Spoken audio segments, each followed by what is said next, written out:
నాయకుడంటే పెత్తనం చేసేవాడు కాదు, ప్రజలకు అండగా నిలబడేవాడు. ఎంతోమంది నాయకులు వస్తూ ఉంటారు, పోతుంటారు.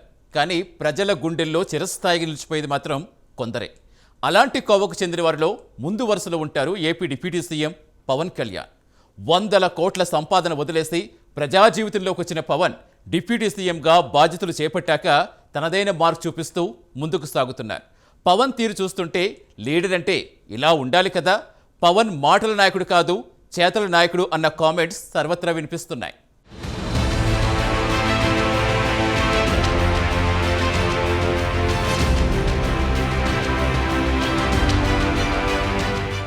పాలకులు అంటే నాయకులు కాదు, ప్రజాసేవకులు అని నిరూపిస్తున్నారు పవన్ కళ్యాణ్. అధికారంలో లేనప్పుడు సైతం ప్రజలకు ఎప్పుడూ ఏ ఆపద వచ్చినా అండగా నిలబడ్డారు సేనాని. ఉద్దానం కిడ్నీ బాధితుల సమస్య దగ్గర నుంచి కౌలు రైతుల ఆత్మహత్య చేసుకుంటే వారి కుటుంబాలకు ఆర్థిక సాయం చేయడం, వరద బాధితులను ఆదుకోవడం వరకు ఇలాంటి ఉదాహరణలు అనేకం ఉన్నాయి. జనం కష్టాల్లో ఉన్న ప్రతిసారి అండగా నిలబడ్డారు. ఆ తత్వమే పవన్ కళ్యాణ్ను జనం గుండెల్లో చోటిచ్చి నిలబెట్టింది. 2019 ఎన్నికల్లో ఒక్క సీటు వచ్చినా జనం కోసం నిలబడిన పవన్ కళ్యాణ్ అనేక సేవా కార్యక్రమాలు చేసుకుంటూ వచ్చారు. నాయకులు అంటే మాటలు చెప్పేవారు కాదు, ప్రజల కష్టనష్టాల్లో అండగా నిలబడేవారు అన్నది పవన్ కళ్యాణ్ను చూస్తే తెలుస్తుంది అన్న చర్చ సైతం జనంలో బలంగా సాగింది. అదే 2024 ఎన్నికల్లో జనసేన 100% స్ట్రైక్ రేట్తో విజయాలను సాధించడానికి కారణమైంది. అతి సామాన్య కార్యకర్తలు సైతం జనసేన నుంచి బంపర్ మెజారిటీతో గెలిచారు అంటే అదంతా పవన్ కళ్యాణ్పై ప్రజల్లో ఉన్న నమ్మకమే. ఆ నమ్మకాన్ని 100% నిలబెట్టుకుంటూ పాలనలో తన మార్కు చూపిస్తున్నారు పవన్ కళ్యాణ్. గతంలో ఎమ్మెల్యేలు అంటే ఎప్పుడూ 5 సంవత్సరాలకు ఒకసారి మాత్రమే ప్రజల్లోకి వచ్చేవారని, ఓట్లు అడిగేందుకు మాత్రమే జనానికి కనిపించేవారని ఒక అపవాదు ఉండేది. అయితే పవన్ కళ్యాణ్ రాజకీయ అరంగేట్రం చేసిన నాటి నుంచి ప్రజల్లో బలంగా తిరుగుతూ తానున్నానంటూ భరోసా కల్పిస్తున్నారు. ముఖ్యంగా అధికారంలోకి వచ్చిన తర్వాత నుంచి పవన్ తనదైన మార్కు వేస్తూ జనంతో మమేకమవుతూ ప్రజల కష్టనష్టాలు తీరుస్తూ సరికొత్త పాలనకు బీజం వేశారు.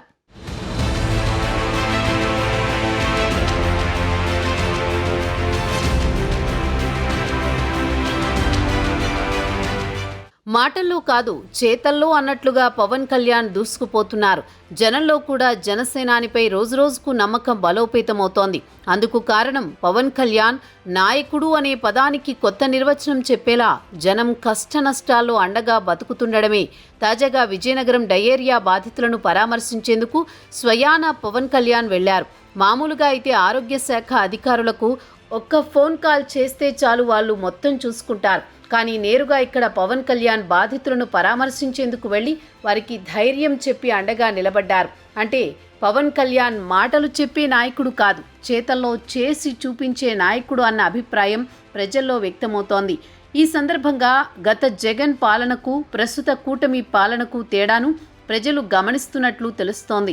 ఎందుకంటే గతంలో జగన్ ఎక్కడికైనా వెళ్లేవారు కాదు. ఒకవేళ ఎక్కడికైనా మీటింగులకు వెళ్లాల్సి వస్తే పరదాలు కట్టుకుని ప్రయాణం సాగించేవారు.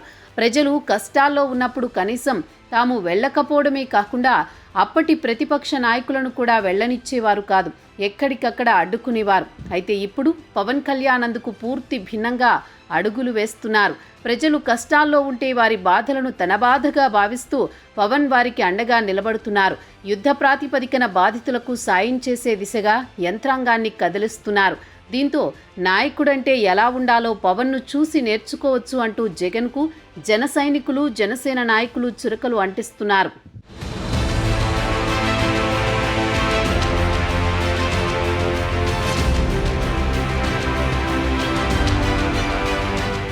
విజయనగరం జిల్లా గుర్ల గ్రామంలో కలుషిత నీటి ప్రభావంతో అతిసారం బారిన పడి మృతి చెందిన వారి కుటుంబాలను తాజాగా ఉప ముఖ్యమంత్రి పవన్ కళ్యాణ్ పరామర్శించారు. అంతకుముందు గుర్ల ఆసుపత్రిలో చికిత్స పొందుతున్న వారిని పరామర్శించారు. వారి ఆరోగ్య పరిస్థితులను వైద్యులను అడిగి తెలుసుకున్నారు. విజయనగరం జిల్లా నెల్లిమర్ల ఆర్ఎస్ రైల్వే స్టేషన్ సమీపంలో చంపావతి నదిపై ఉన్న రక్షిత మంచినీటి పథకం పంపింగ్ హౌస్ను కూడా పరిశీలించారు పవన్. అతిసారం ప్రబలిన గుర్ల గ్రామంతో పాటు పరిసర గ్రామాలకు ఈ పంపింగ్ హౌస్ నుంచే నీటి సరఫరా అవుతుందని అధికారులు డిప్యూటీ సీఎం పవన్ కళ్యాణ్కు వివరించారు. విజయనగరం జిల్లా గుర్లలో ప్రబలిన అతిసార బాధితులను పరామర్శించేందుకు, క్షేత్రస్థాయి పరిస్థితిని పరిశీలించేందుకు పవన్ కళ్యాణ్ విజయనగరం జిల్లాలో పర్యటించారు.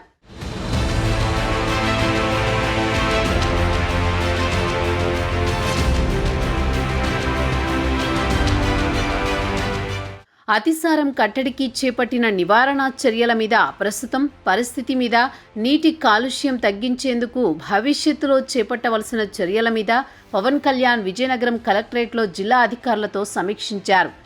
నీటి శుద్ధి ప్రక్రియ, రక్షిత మంచినీరు సమీప గ్రామాలకు అందుతున్న తీరును అధికారులు పవన్ కళ్యాణ్కు వివరించారు. నీటి కాలుష్యం ఎక్కడ జరుగుతుందనే దానిపై పవన్ కళ్యాణ్ ఆరా తీశారు. నీటి శుద్ధి విషయంలో జాగ్రత్తలు పాటించాలని రక్షిత మంచినీటి సరఫరా శాఖ అధికారులకు, జలవనరుల శాఖ అధికారులకు స్పష్టం చేశారు. తాగునీటి సరఫరా విషయంలో ఏమాత్రం అలసత్వం వహించవద్దని అధికారులకు పవన్ స్పష్టం చేశారు. గ్రామీణులకు స్వచ్ఛమైన తాగునీరు అందించేందుకు ప్రభుత్వం చిత్తశుద్ధితో ఉందని చెప్పారు. నిధుల కొరత లేదని, అవసరమైతే కేంద్ర ప్రభుత్వ పథకాల నిధులు వినియోగించుకుని గ్రామాల్లో స్వచ్ఛమైన తాగునీరు అందించే ఏర్పాట్లు చేయాలని అధికారులకు దిశానిర్దేశం చేశారు. పాతకాలం నాటి ఫిల్టర్ బెడ్లు, మంచినీటి సరఫరా వ్యవస్థ మెరుగుపరిచేందుకు అవసరమైన చర్యలు తీసుకోవాలని, వాటికి అవసరమైన మరమ్మతులకు ప్రతిపాదనలు పంపాలని పవన్ ఆదేశించారు. నీటి కాలుష్యానికి గల కారణాలు తెలుసుకోవాలని, దాని నివారణకు శాశ్వత పరిష్కారం చూపాలని అధికారులకు చెప్పారు. తాగునీటి కాలుష్యానికి గల కారణాలను నివేదిక రూపంలో తెలియజేయాలని ఆదేశించారు. గత 5 సంవత్సరాలుగా సరిగ్గా పంచాయతీ నిధులను కానీ, 15th ఫైనాన్స్ కమిషన్ డబ్బులను కానీ సరిగ్గా సద్వినియోగం జరిగి ఉంటే ఈరోజు ఈ పరిస్థితి ఉండేది కాదు. ఇది గత ప్రభుత్వం మీద నెట్టేసి అది చెప్పదలుచుకోలేదు. మా బాధ్యత మేము వచ్చాం. 3 నెలలు అయింది. 100 రోజులు పూర్తి చేసుకున్నాం. ఈ క్రమంలో నేను ప్రత్యేకించి ఇది రివ్యూ చేసిన మన రివ్యూ మీటింగ్స్లో కానీ అన్నింటిలో కానీ ప్రతి చోట ఇదే సమస్య ఉంది. ఇక్కడ సేఫ్ డ్రింకింగ్ వాటర్ని ప్రొవైడ్ చేయటం అనేది ఏ ప్రభుత్వం బాధ్యత. గత ప్రభుత్వం చేసిన తప్పులు, వారు చేసిన ఘోర తప్పిదాలు ఇవన్నీ మాకు వారసత్వంగా సంక్రమించినాయి.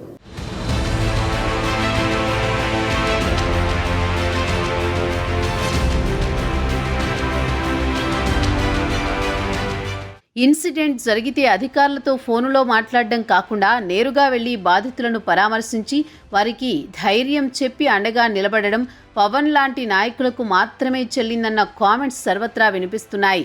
పంచాయతీరాజ్, గ్రామీణ అభివృద్ధి శాఖలు నిర్వహిస్తున్న పవన్ గ్రామాల్లో సంస్కరణలు తీసుకొచ్చారు. వైసీపీ హయాంలో అభివృద్ధికి నోచుకొని గ్రామాలను బాగు చేస్తున్నారు. తాగునీటి అవసరాలు, డ్రైనేజ్, రోడ్లు లాంటి మౌలిక సదుపాయాలను కల్పిస్తున్నారు. ఇక తాజాగా విజయనగరం జిల్లా బాధితుల విషయంలో పవన్ తీసుకున్న నిర్ణయం ప్రత్యర్థుల నుంచి సైతం ప్రశంసలు అందుకునేలా చేసిందని రాజకీయ వర్గాల్లో చర్చ జరుగుతోంది.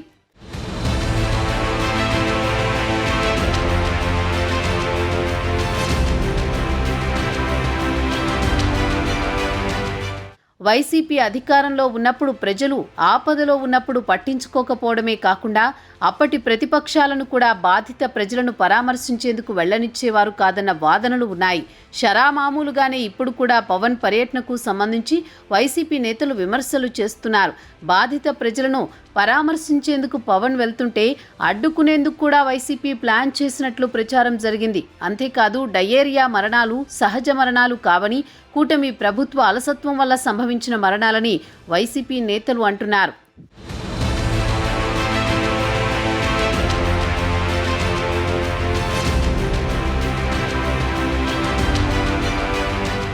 ప్రజలు నమ్మి అధికారం కట్టబెట్టినప్పుడు బాధ్యతగా పనిచేయాలి, కానీ వారి ఆశలు వమ్ము చేయకూడదు. అలా చేస్తే వైసీపీ పరిస్థితే వస్తుంది ఎవరికైనా. అయితే కూటమి ప్రభుత్వం గత వైసీపీ పాలనకు భిన్నంగా ప్రజలను సేవ చేయగలిగినప్పుడు మాత్రమే, ప్రజల ఆకాంక్షలు నెరవేర్చినప్పుడు మాత్రమే మరోమారు ప్రజాక్షేత్రంలో ఆదరణ పొందగలుగుతుంది.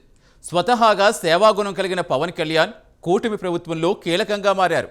ప్రజలు ఆపదలో ఉన్నప్పుడు అండగా నిలబడుతున్నారు. పవన్ తీరే కూటమికి రక్ష అంటున్నారు రాజకీయ పరిశీలకులు. అసలు వైసీపీ పాలనలో జరిగిందేంటి? కూటమి పాలనలో జరుగుతున్నదేంటి? ఒకవైపు చంద్రబాబు పరిపాలనా అనుభవంతో దూసుకుపోతుంటే ఇంకోవైపు పవన్ కళ్యాణ్ తన వర్కింగ్ స్టైల్తో ప్రజల మనసులు గెలుచుకుంటున్నారు. ఈ ఇద్దరి మధ్య సూపర్ మార్క్ పాలనతో భవిష్యత్తులో కూడా తమకు అవకాశం దక్కదేమో అన్న ఆందోళనలో వైసీపీ నేతలు ఉన్నట్టుగా తెలుస్తోంది. ముఖ్యంగా ప్రతి సమస్యలపైన పవన్ కళ్యాణ్ స్పందిస్తున్న తీరు చూస్తుంటే మాత్రం ఇది కదా అసలు సిసలు నాయకత్వం అన్న టాక్ వినిపిస్తోంది.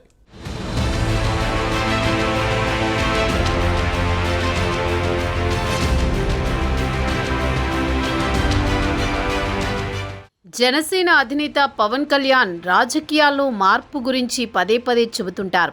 గత పాలనలో జగన్ను తిట్టడమే కాకుండా తమ మంత్రులతో ఎమ్మెల్యేలతో తిట్టించారు. ప్రజా సమస్యల సంగతి దేవుడెరుగు, వాటిపై గొంతెత్తినా కేసులు జైళ్లకు వెళ్లాల్సిందే అన్నట్లు పరిస్థితి ఉండేది. అయితే పవన్ మాత్రం ఈ విషయంలో మార్పు తీసుకొచ్చారనే చెప్పాలి. జగన్ అధికారంలో ఉన్నన్ని నాళ్లు రాజకీయం అంటే బూతులు, రాజకీయ ప్రత్యర్థుల వ్యక్తిగత జీవితాలపై అడ్డగోలు వ్యాఖ్యలు చేయడమేనన్న చందాన తయారైంది పరిస్థితి.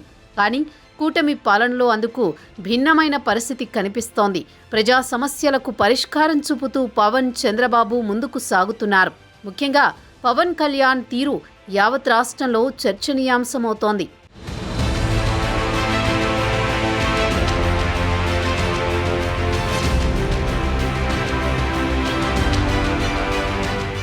వైసీపీ ప్రభుత్వం తాను తీసుకున్న 3 రాజధానుల నిర్ణయాన్ని సమర్థించుకోవడంలో భాగంగా విశాఖ ఋషికొండ మీద అప్పటి ముఖ్యమంత్రి జగన్ కోసం దాదాపు 700 కోట్ల వ్యయంతో అతిపెద్ద విలాసవంతమైన ప్యాలెస్ను నిర్మించి ప్రజాధనాన్ని దుర్వినియోగం చేసింది. అయితే గత 5 ఏళ్లు ప్రజా సమస్యలను పట్టించుకోకుండా ప్రభుత్వ భవనాల పేరుతో ప్యాలెస్లు నిర్మించుకున్న జగన్ ఇప్పుడు మాత్రం ప్రజల మీద కపట ప్రేమ కురిపిస్తూ కూటమి ప్రభుత్వం మీద విరుచుకుపడుతున్నారంటూ టీడీపీ, జనసేన శ్రేణులు వాపోతున్నాయి. విజయనగరం జిల్లా గొర్ల గ్రామంలో అతిసారం బారిన పడిన వారిని పరామర్శించేందుకు పర్యటనకు వెళ్లిన డిప్యూటీ సీఎం పవన్ కళ్యాణ్ గత వైసీపీ ప్రభుత్వ నిర్లక్ష్యం నేటి ఈ బాధాకర సంఘటనలకు కారణమంటూ వైసీపీ ప్రభుత్వం నిర్మించిన ఋషికొండ ప్యాలెస్ ఉదంతాన్ని ఉదాహరణగా చెప్పుకొచ్చారు. గత ప్రభుత్వం ప్యాలెస్ల నిర్మాణాల మీద పెట్టిన శ్రద్ధ ప్రజల ఆరోగ్యాల మీద పెట్టలేకపోయిందని, దాని ఫలితమే నేడు ఈ అనారోగ్యాలకు దారితీస్తున్నాయంటూ వైసీపీ ప్రభుత్వాన్ని దుయ్యబట్టారు. 700 కోట్లు పెట్టి ప్యాలెస్లు నిర్మించే బదులుగా ప్రజలకు స్వచ్ఛమైన తాగునీరు అందించే కార్యక్రమానికి శ్రీకారం చుట్టవచ్చు కదా అంటూ జగన్ పనితీరును తప్పుబట్టారు. గత 5 ఏళ్లుగా వైసీపీ ప్రభుత్వం మంచినీరు అందించే వాటర్ గ్రిడ్లను శుభ్రం చేయకపోవడం వల్లనే తాగునీరు కలుషితమైందని, గత ప్రభుత్వం చేసిన పాపాల లెక్క సరిచేయడమే కూటమి ప్రభుత్వానికి సరిపోతుందని, బాధితులకు తక్షణ సాయం కింద తాను వ్యక్తిగతంగా ప్రాణాలు కోల్పోయిన ప్రతి ఒక్కరికి ₹1,00,000 చొప్పున 10 లక్షలు ఆర్థిక సాయం ప్రకటిస్తున్నట్లు వెల్లడించారు పవన్. అలాగే ఈ అతిసారం వలన ప్రాణాలు కోల్పోయిన బాధిత కుటుంబాలకు ప్రభుత్వం నుండి కూడా మరింత సాయం అందేలా చర్యలు తీసుకుంటానని, బాధితులకు అండగా ఉంటామని హామీ ఇచ్చారు. ప్రభుత్వంలో ఉన్న, ప్రతిపక్షంలో ఉన్న ప్రజా సమస్యలపై స్పందించడమే కాదు, సాయం చేయడంలో కూడా పవన్ సంథింగ్ స్పెషల్గా కనిపిస్తున్నారు. కానీ మేము ఈ రోజు ప్రత్యేకించి ఈ పరిస్థితి ఆంధ్రప్రదేశ్లో ఎందుకు వచ్చిందని చూస్తే, గత ప్రభుత్వం 5 సంవత్సరాల కాలంలో కనీసం ఫిల్టర్ బెడ్స్ కూడా మార్చలేదు. 500 కోట్లు పెట్టి 700 కోట్లు పెట్టి ఋషికొండ ప్యాలెస్ కట్టారు. కానీ అదే డబ్బు, అదే బడ్జెట్తో కనుక ఉండుంటే ఈ రోజున ఫిల్టర్ బెడ్స్ ప్రతి చోట రక్షిత మంచినీరు వచ్చిండే. ఇది ఒక ఇబ్బందికరమైన పరిస్థితిగా తయారైంది. వాళ్ళు చేసిన తప్పులు, వాళ్ళు చేసిన మేము సరిదిద్దుకోవడానికి టైం పట్టేస్తాం. కానీ మేము బాధ్యతగా ఉన్నాం. ఈ సమస్యకి ఉత్పన్నమైంది గత 5 సంవత్సరాల కాలంలో ఒకటి జరిగింది. ఒకటి, డబ్బులు ఖర్చు పెట్టకపోవడం. 15th ఫైనాన్స్ కమిషన్ డబ్బుల్ని వాళ్ళు ఏ విధంగా దుర్వినియోగం చేశారు అదొకటి బయటికి తీసుకురావాలి. అలాగే పంచాయతీ నిధుల్ని ఏ రోజున విడుదల చేయలేదు. ఏదైనా పంచాయతీ అధికారులు కానీ, సచివాలయం అధికారులు కానీ ఏదైనా అడుగుదాం, ఏదన్నా గట్టిగా మాట్లాడదామంటే ఒకటి చెప్తా, నిధులు మాకు ఇవ్వలేదు, మమ్మల్ని ఏం చేయమంటారు అనుకోవాలి. ఎందుకు 5 సంవత్సరాల నుంచి మీరు ఇలా చేశారంటే, మాకు నిధులు రాని కాడికి మేము ఏం చేయము. గుడివాడలో కూడా అదే సమస్య. బేసిక్గా క్లీనింగ్ అనే ప్రాసెస్ ఒకటి కనీసం వచ్చిన తర్వాత ఈ మాత్రం ఇవన్నీ బయట పడుతున్నాయి అంటానికే మా చిత్తశుద్ధి, మేము వచ్చి దీన్ని సరిదిద్దాలనే ఆలోచనతో ఇవన్నీ బయటకు వస్తున్నాయి.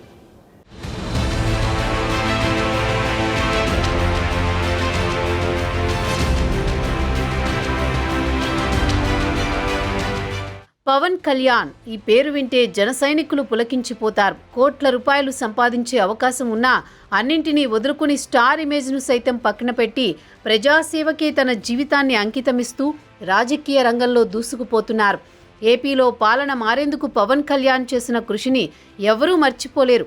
అధికారంలోకి వచ్చిన తరువాత నుంచి పాలనలో తనదైన మార్కు చూపిస్తున్న పవన్ కళ్యాణ్ కేవలం 4 నెలల్లోనే సంచలన మార్పునకు శ్రీకారం చుట్టారు.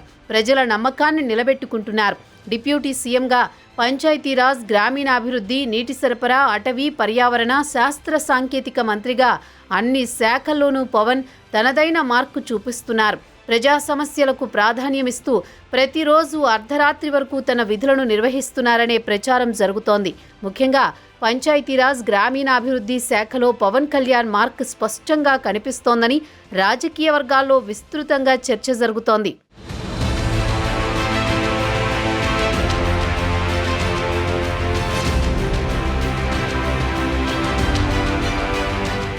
చరిత్రలో ఎంతోమంది నాయకులు వస్తుంటారు, పోతుంటారు. కానీ ప్రజల గుండెల్లో శాశ్వత స్థానం సంపాదించుకునేది మాత్రం కొందరే. అంకిత భావం, నిజాయితీ, అదేవిధంగా ప్రజలకు సేవ చేయాలన్న తపన, ఆకాంక్ష అతి తక్కువ మందికి మాత్రమే ఉంటాయి. అటువంటి కోవకు చెందిన వారిలో మొదటి వరుసలో ఉండే పేరు జనసేనాని పవన్ కళ్యాణ్. ఒక రాజకీయ నాయకుడిగా దాదాపు దశాబ్దన్నర పైనుంచి ప్రజా జీవితం కొనసాగిస్తున్న పవన్ కళ్యాణ్ జనసేన పార్టీతో సరికొత్త మార్పులే తీసుకువచ్చారు.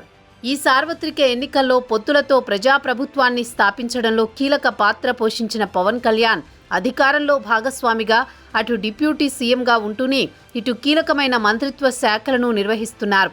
అన్ని శాఖలకు న్యాయం చేస్తూ దూసుకుపోతున్నారు.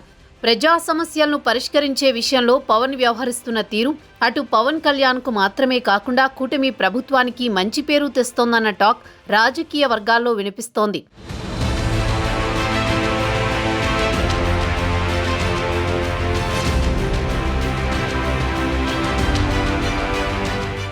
జగన్ హయాంలో గ్రామాల్లో అభివృద్ధి పడకేసింది. రోడ్లు లేవు, తాగునీరు లేదు, మద్యం మాత్రం ఏరులై పారింది. పంచాయతీరాజ్ వ్యవస్థను నాశనం చేసి సర్పంచుల అధికారాలను నిర్వీర్యం చేసి వాలంటీర్లను పెంచి పోషించారన్న విమర్శలను ఎదుర్కొన్నారు. కరడుగట్టిన వైసీపీ కార్యకర్తలైన వాలంటీర్ల ఆగడాలు హెచ్చు మీరడంతోనే జగన్ ఓటమి పాలయ్యారన్న వాదనలు సైతం ఉన్నాయి. అయితే జగన్ హయాంలో నాశనమైన గ్రామాలను తిరిగి అభివృద్ధి దిశగా నడిపించేందుకు కూటమి సర్కార్ సరైన ప్రణాళికలు చేపడుతోంది. అందుకోసం డిప్యూటీ సీఎం పవన్ కళ్యాణ్ తనదైన వ్యూహరచనతో ముందుకు అడుగులు వేస్తున్నారు. ఈ క్రమంలోనే రోడ్లు, మంచినీరు, డ్రైనేజ్ సిస్టమ్ లాంటి మౌలిక సదుపాయాల కల్పనకు ప్రాధాన్యత ఇస్తున్నారు. గత ప్రభుత్వంలో డబ్బులు దూబారా చేసి ప్యాలెస్లు కట్టుకునేందుకు బదులు ప్రజలకు మంచినీటిని ఇచ్చేందుకు వెచ్చించి ఉంటే తాజా మరణాలు సంభవించేవి కావని పవన్ అన్న వ్యాఖ్యలు నిజమే కదా అన్న ఆలోచన ప్రజల్లో కనిపిస్తోంది.